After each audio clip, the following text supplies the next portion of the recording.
ABC Steve FlipSideCT here. Last video I showed were a bunch of finds from record stores, so hopefully you can check them out. Some cool things there. This time I got a batch, one of the best batches I got in a long time. Well, one of the best batches I got picked up from a record show, Northampton, Massachusetts, a couple weeks ago. I wound up going with my friend Ron. He was a vendor there. He asked me to come along. And it was really going up with him and coming home with him. So it was 8 hours of vinyl at a show. So I figured, I knew I would keep myself busy, and it was fun. There was a DJ there. I asked next time, can I DJ? I got a chance to do 1 hour of DJing, which was fun. So when you get there early in the morning and you're setting up, you got to compete with the vendors as they're looking for records. Oh my gosh. It's still tough with them, and some of them put blankets on theirs. They don't want to show theirs. So, make a long story short, I'm digging in with them. I see a bunch of people in one corner, and I say, all right, what am I missing? So, there is a new record store in Providence, Rhode Island. If you're ever in there, two fellows opened this up. They're the younger side. Kudos to them, because there are several in Providence, and these guys are musicians, I believe, and they really went out to do something good here, and they had some really cool records. So this is their name. Check them out if you can. So when I was started looking, I saw a guy walking away with an album on top, and then he came back, 4 minutes later, and he put it back, and I said, wow, and this is an album I've been looking for. The Cure's first one, Three Imaginary Boys. This is a German pressing. This is an album that was only out in the UK, Europe, later on the US, and in Australia they did Boys Don't Cry album. A little different mixing of songs, but this is just one I've been wanting, and I'm really glad. It's a historic piece of music. There's a song on here called So What, and Robert Smith actually took the lyrics, I guess he just rambled them. It was a coupon for sugar that he just read off, which was really funny. But hey, this is a great album. No people, no me, no people, stopped, short, grinding halt. There's a series called Ambient, 1, 2, 3, 4. Brian Eno related. I have 1, 2, and 4, and I didn't have the third one, Ambient number 3. So Laraji, that's the name of the guy. He has a regular name. He was a performer in New York City in around 1980s. He played dulcimer. He played an instrument called a zither, which is like in this case, it's a 34, 36 string guitar. I just can't grasp that. But there's other versions of that. So Eno heard him in Washington Square Park, brought him in, and this came out. Very fast-paced dulcimer music. It's very moving. It's choppy. It's rhythmic. It's very fast. There's a couple songs here which are slower ambience, which I more like, but I'm glad I got this series.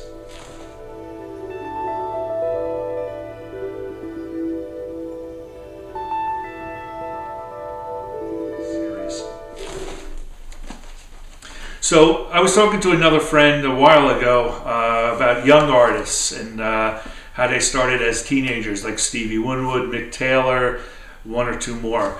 We also talked about Nils Lofgren. 19 years old, he's in Laurel Canyon at the peak with Neil Young, hanging out, doing Tonight's the Night album, doing After the Gold Rush, part of Crazy Horse. My gosh. What are credentials? This is a solo album. He played with a band called Grin, which is another group you should get, but this is his first solo. You just have to have it. It's, again, I'm going to use the word underrated. Ansley Dunbar has a song here, Keith Don't Go, Ode to the Glimmer Twin, about Keith. 10,000 guitars wailing, but it ain't quite the same. You got a knack for sailing, and it's stamped with your own brand name.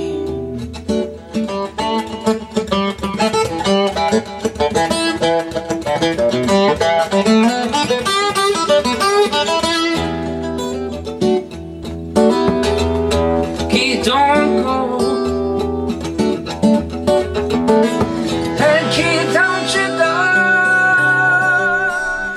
So there was a guy who was from Germany, and he only had like 3 crates. I saw people pick it. I got there a little too late again. So I went through fast, and like I said, from Germany, and had some Psyched music, blues music, mind-blowing stuff. So never seen this. Chicken Shack, this is their 3rd album, 100 Ton Chicken. Just cool blues. This is the album just after Christine Perfect left the band. Very just blues rocking, and some slow blues too.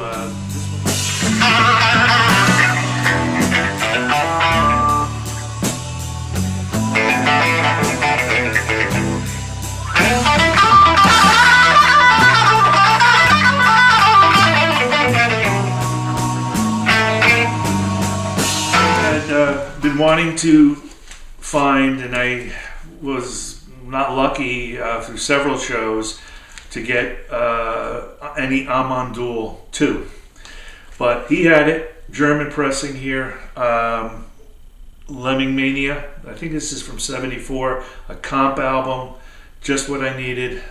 Perfect, great sound, some slow music. It's some of the songs that reminds me of John Anderson singing. It's a woman singing, John Anderson from Yes. So it's really, most of you know, I'm not telling you anything new, some of you. Again, I keep saying that. This is new to me, learning about this quote-unquote krautrock, German prog. I started doing some research. I don't have any books. Let me know if there's a really good book for prog rock. But Amandul was a sort of left-wing German political art commune back in '67, '68, and people who were just members there, they needed to make money to live, and so they just formed the band, and anyone could join. So they did Amandul 1, and then Amandul 2 came about because then you got the real musicians, really talented folks who came out and did these albums. Got to walk around in the tower of sleep. We tell you a story which makes to grieve.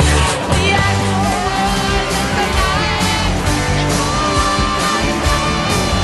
There is no any better to read that but I hope This was in Munich, and Uschi Obenmeyer. If you haven't heard her name, if you saw the movie 8 Miles High, it was about this commune. And Uschi, if you read or heard Keith Richards' bio, he talks about Uschi. She met Keith. They had this fling with Mick too, and the Stones. She toured with the Stones, hanging out in '75. But she was in the movie 8 Miles High. If you want to check out a cool movie, it was really, really neat movie, German flick here. But she was a model actress. So she played Baracus for Amandul, the first one. But anyway, Amandul, cool thing to have for me. Really psyched about it. So how about this? Let me show you Northampton, the town, and the show. Some video clips that I had. 2 guitar stores and record stores in Northampton. It's a town right by University of Massachusetts and other colleges, so it's really cool and fun.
Okay, so there was another guy who had 5 crates.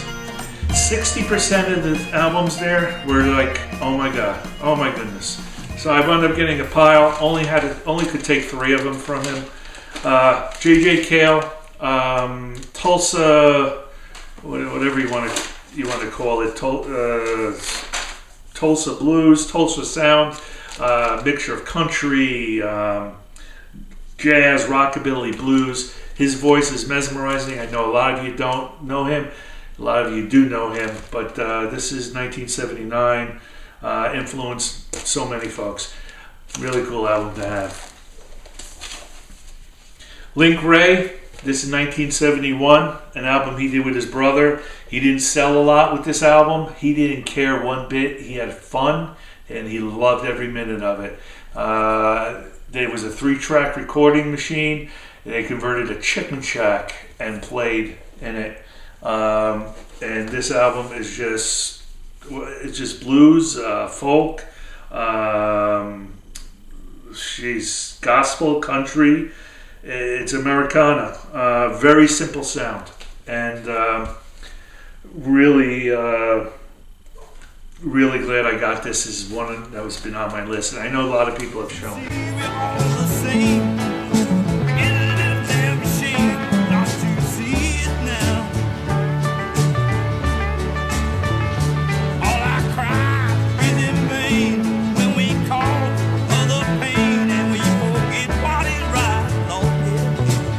One from this guy was, I asked about 3 people, who is this? Tell me. They all told me the same thing. You got to get it. It's not the hard to find version, but it's KAK, K-A-K. I know you Psych guys know this, but they just said the same thing. Guitar, Psych, you got to get it. I got it. Exactly what they said. 69 this came out. Guy from Blue Cheer, Gary Lee Holder. This is the band before. Just guitar work. San Francisco, 68, 67, 69 sound. Quicksilver, Joplin, Dead they played with. But this was right on. I've been listening to these albums since I got them. I haven't stopped, just rotating them on and on. Cat. So I jumped up on my feet and I cried. Well, I faced my maker that day. It can't be denied. So there was a fellow walking around, and he had a bag, and he was doing some promo work. It was a band he did in the 90s. They just made out an album out, and he wasn't pushy, wasn't a salesman, just wanted people to hear this. Like Dinosaur Jr. is what he was telling. They got a great producer. The name of the band is the Pineapples. Hopefully you could see it. But he has a whole press kit package. They played in New York. They're from the area. They recorded this in Northampton. He gave me a few singles. Pineapple. This is called.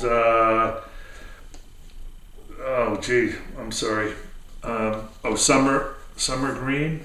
Yeah, Summer Green and Surf Sonic. Please Don't Kill, Doctor Strange, and Reason to Live. These are singles. A little press kit with all this. Well done package. I didn't expect much. I listened to it and I really enjoyed it. So Kevin, you did a great job. I'm pushing this for you. Let other people hear it, and hopefully it'll work out for you. My friend Mike had Joy Division album. This is still from 1981. Some previously released, some newer stuff, and also their last show live is on here. Produced by Martin Hannett. Double album, Sister Ray from Velvet Underground on here. This is just a must-have for the collector. Love it. He also had New Order, Power, Corruption, and Lies. This is actually like a floppy disk. You can see the cutout, the old style back then, remember? They used this, I don't want to get too much into the cover, but they used this painting. It was flowers. It represents power, corruption, power, and lies. But what's really cool is this number scheme. These all represent letters. So this is like fact. I forgot the number, but whatever this catalog number is, that's what that means. This means power, corruption, and lies, and some other things in here. If you dissect the color code that they put in here, but look it up. Same thing here. They did this with another album, Blue Monday, electronic album. Some of it is too electronic for me, but I just have to have some of this New Order. I used to play this a lot back in the 80s. And it's New Order.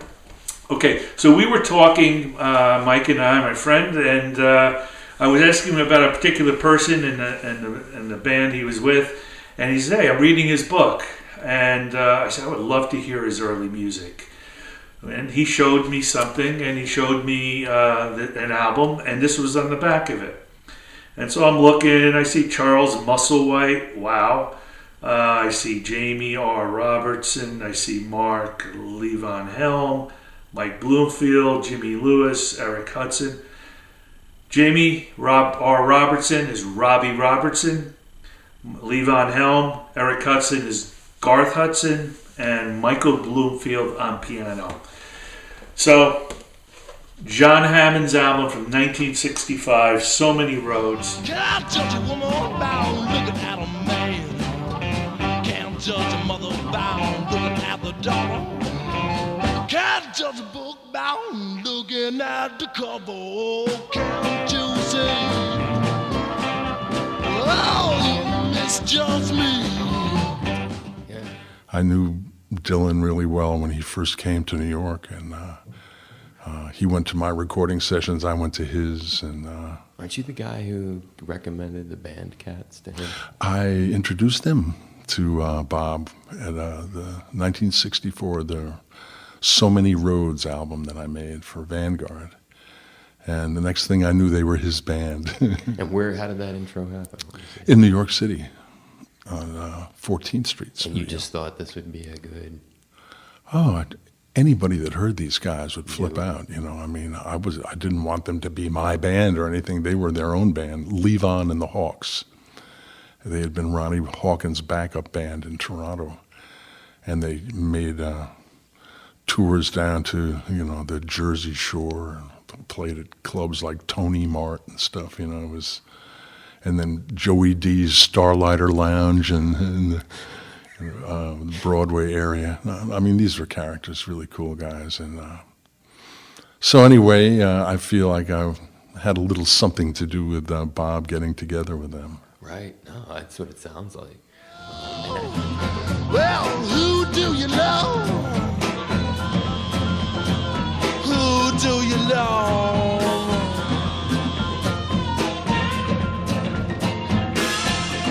So this, like, Dwayne and Barry Oakley arrived in an abandoned milk truck, and he had a T-shirt that said "City Slicker" on it, and then, you know, he had this long hair and a ponytail. 1969 in Alabama, Gutsy, that's right? some cojones, Right?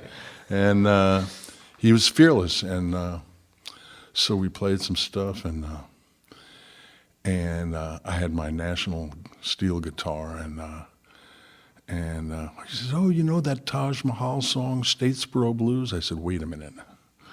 And I told him, you know, this is a Blind Willie McTell song. He was made popular. And so Dwayne all of a sudden got into, you know, all these old time slide players, you know, and he was just phenomenal. He had those ears, you know. What a great story, because then for a lot of younger folks who don't know as much lineage about that tune, they'd associate it with the brothers, of course. Yeah.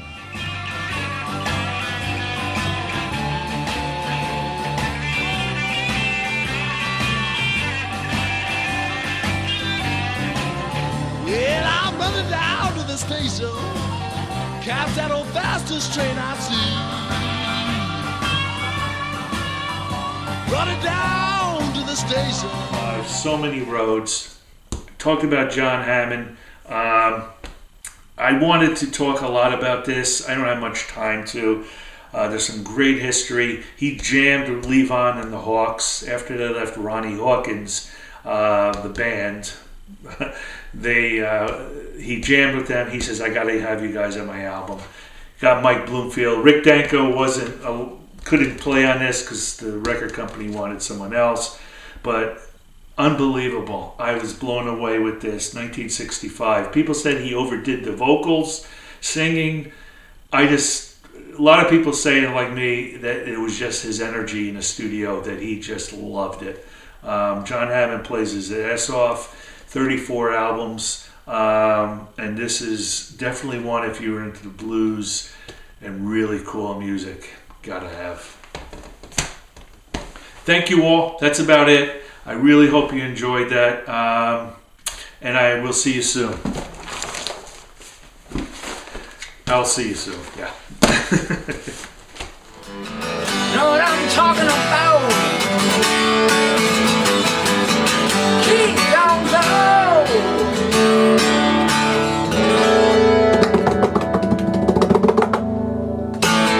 Yeah, all right. So that's the tune.